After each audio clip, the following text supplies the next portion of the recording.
কি হয়েছে? আমার বিয়ের জন্য বাসায় উঠে পড়ে লাগছে জয়। মেয়ে বড় হলো তো বিয়ের জন্য উঠে পড়ে লাগবে ফ্যামিলি থেকে। বিয়ে করে ফেলো। তুমি কি আমাদের সম্পর্কটা নিয়ে একটু সিরিয়াস হবা প্লিজ? আমি পারতেছি না আর তুমি খুব ভালো করে জানো তোমাকে ছাড়া আমি থাকতে পারবো না। আমি কি কিছু করি? আমি তো বেকার। মানে আমি কোন মুখ নিয়ে তোমার ফ্যামিলির সামনে দাঁড়াবো?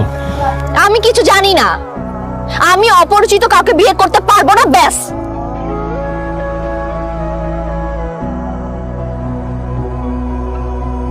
জয়, অনেক বড় একটা ঝামেলা হয়ে গেছে। বাবার বন্ধুর ছেলে আমাকে দেখতে আসতেছে, তুমি প্লিজ কিছু একটা করো। কি আর করবে? ওরা আসলে ওদের সাথে সুন্দর করে কথা বলবে, হাসি হাসি মুখ নিয়ে। কি বলতেছো তুমি এগুলা? জয়, তুমি যদি এখন কিছু না করো তুমি কিন্তু আমাকে আর পাবা না, বুঝতেছো না কেন? অবশ্য আমার এখন কি মনে হচ্ছে জানো, তুমি আসলে আমাকে চাওই না, এই জন্য কিছু করতেছো না। তুমি ফোন রাখো, আমার তোর সাথে কথা বলতে ইচ্ছা করতেছো না।